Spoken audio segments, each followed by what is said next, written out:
Red టీవీలో మీ వ్యాపార ప్రకటనల కోసం ఈ నంబర్ని సంప్రదించండి.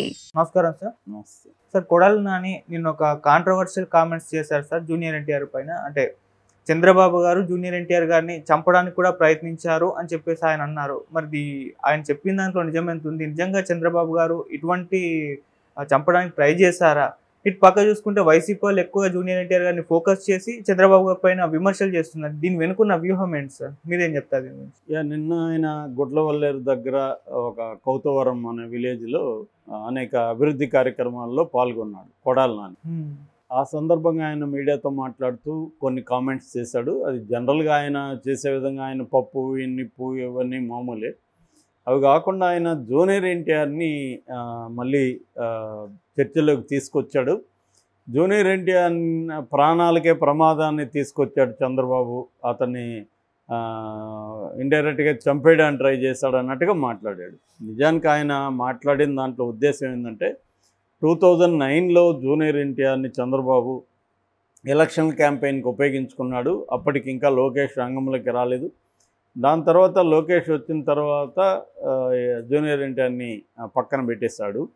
అయితే అప్పుడు జూనియర్ ఎన్టీఆర్ ఆ క్యాంపెయిన్లో భాగంగా తిరుగుతున్నప్పుడు ఆయనకి యాక్సిడెంట్ అయింది. ఆల్మోస్ట్ కొద్దిగా ప్రాణాపాయం తప్పింది తప్ప అప్పుడే ఆయన ప్రాణాలు పోయిండే పరిస్థితి అనేది ఆయన ఉద్దేశం. అంటే చంద్రబాబు కోసం జూనియర్ ఎన్టీఆర్ ప్రాణాల మీదకి తెచ్చుకున్నా కూడా జూనియర్ ఎన్టీఆర్ని తొక్కేశాడు, పక్కన పెట్టేశాడు అనేది ఆయన మాట్లాడదలుచుకున్నాడు. అంతేగాని ఆయన ఏదో చంద్రబాబు వాంటెడ్లీ జూనియర్ ఎన్టీఆర్ ప్రాణాలకు ప్రమాదం తెచ్చే విధంగా ప్రవర్తించాడు అనేది కాదు.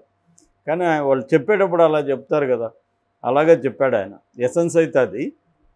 అయితే ఇక్కడ ఆయన ఇది మాత్రమే చెప్పలేదు, ఇంకా చాలా విషయాలు జూనియర్ ఎన్టీఆర్ గురించి మాట్లాడుతూ ఆయన ఇంకొక విషయం కూడా ఏం చెప్పాడంటే, చంద్రబాబుని 10 అడుగుల కింద బొంద పెడితే కానీ జూనియర్ ఎన్టీఆర్ మళ్ళీ రంగంలోకి రాలేడు.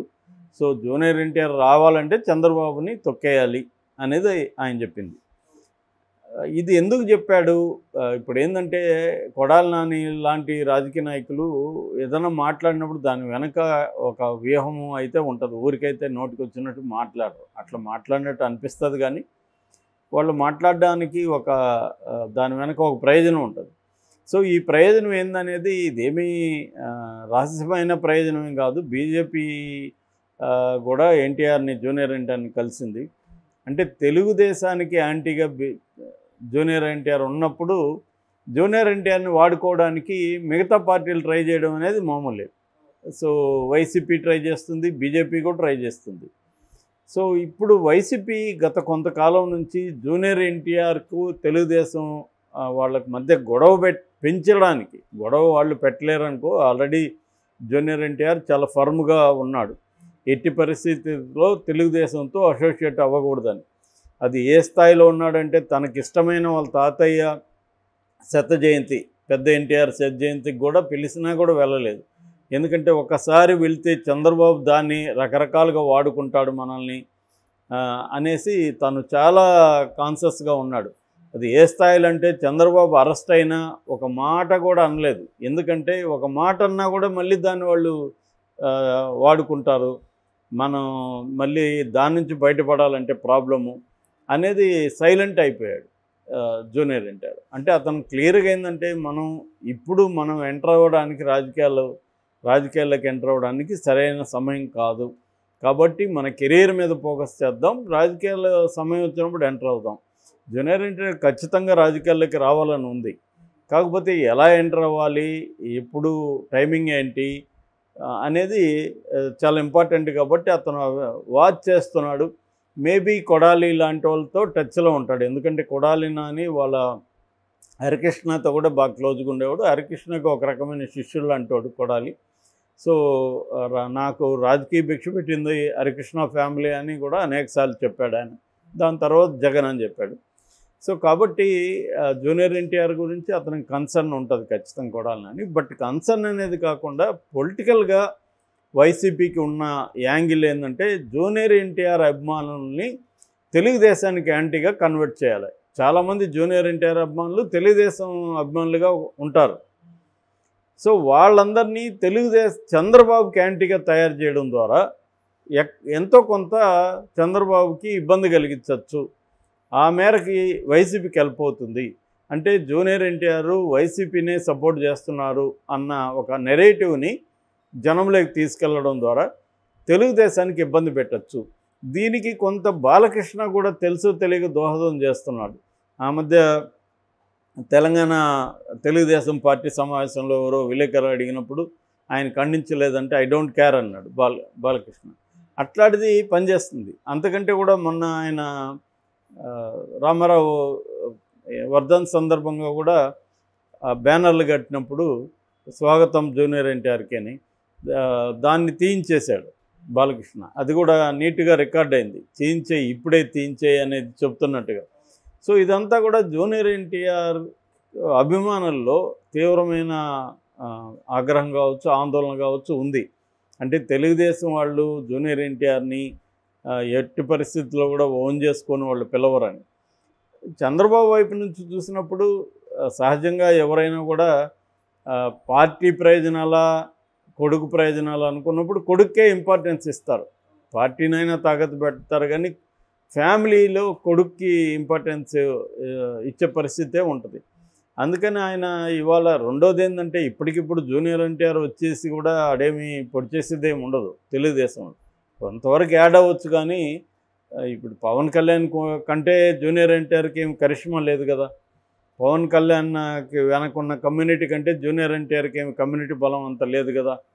సో లేనప్పుడు ఇప్పటికిప్పుడు ఆయన్ని తీసుకొచ్చి మహా అంటే ప్రచారానికి వస్తానంటే ఉపయోగించుకుంటారు తప్ప ఆయన్ని ఇప్పటికిప్పుడు లీడర్ చేసేసి ఆయన చేసేది ఏముండదు. అవన్నీ ఆలోచించే చంద్రబాబు ఏంటంటే ఇతను పబ్లిసిటీకి ప్రచారాన్ని వరకు వస్తే ఓకే, అంతకంటే ఎక్కువ వద్దు అనే స్థాయిలో ఉంది. అందుకని లోకేష్ కూడా చాలాసార్లు యువగలం పాదయాత్రలో జూనియర్ ఎన్టీఆర్ పార్టీలో చేరుతానని నేను ఆహ్వానిస్తానని అన్నాడు. అంటే వాళ్ళు తెలుగుదేశం పార్టీలోకి జూనియర్ ఎన్టీఆర్ వెళ్తానంటే వాళ్ళు ఏమి వద్దనరు. అవసరమైతే ఎక్కడైనా ఎమ్మెల్యేగా కూడా ఇస్తారా ఆయనకి. రేపొద్దున ఏదో ఒక మంత్రి పదవి వరకు అయితే ఇబ్బంది ఉండదు వాళ్ళకి. కానీ లోకేష్ సీఎం క్యాండిడేట్గా ఉంటాడు. చంద్రబాబు ఉన్నంత వరకు చంద్రబాబు సీఎం క్యాండిడేట్గా ఉంటాడు. చంద్రబాబు తర్వాత లోకేష్ క్యాండిడేట్గా ఉంటాడు. ఆ స్థాయిలో జూనియర్ ఎన్టీఆర్ ఉండాలి. కానీ జూనియర్ ఎన్టీఆర్ దానికి రెడీగా లేడు. లోకేష్ దగ్గర పనిచేయడానికి జూనియర్ ఎన్టీఆర్ రెడీగా లేడు. అందుకనే ఈ ప్రతిపాదనకి జూనియర్ ఎన్టీఆర్ సిద్ధంగా లేడు. కాబట్టి జూనియర్ ఎన్టీఆర్ తెలుగుదేశంలోకి వెళ్ళట్లేదు. లేకపోతే జూనియర్ ఎన్టీఆర్ని వాళ్ళేమి రావద్దనరు. కాకపోతే పొజిషన్ ఇది, దీనికి సిద్ధమైతే ఉండు. ఎందుకంటే పవన్ కళ్యాణ్ ఇప్పుడు అలాగే ఉన్నాడు కాబట్టి పొత్తుల్లోకి రంగం సిద్ధమైంది. పవన్ కళ్యాణ్ ఏమి చంద్రబాబు పోటీగా లేడు, లోకేష్ పోటీగా లేడు ఇప్పటి వరకు. రేపొద్దున పవన్ కళ్యాణ్ కూడా లోకేష్ పోటీ అవుతాడు, చంద్రబాబు పోటీ అవుతాడు అనుకున్నప్పుడు ఖచ్చితంగా పవన్ కళ్యాణ్ కూడా వాళ్ళు పక్కన పెట్టేసే అవకాశమే ఉంటుంది. దాన్ని చంద్రబాబు వైపు నుంచి ఆలోచించినప్పుడు అదేమీ నేరమేం కాదు. మామూలుగా అందరూ అదే పరిస్థితిలో ఉన్నారు. ఇవాళ జగన్ ఉన్నాడు. జగన్ ఏమన్నా తన అధికారాన్ని వదులుకొని షర్మిలాని తీసుకొచ్చి షర్మిలాని సీఎం క్యాండిడేట్గా పెట్టాడు కదా.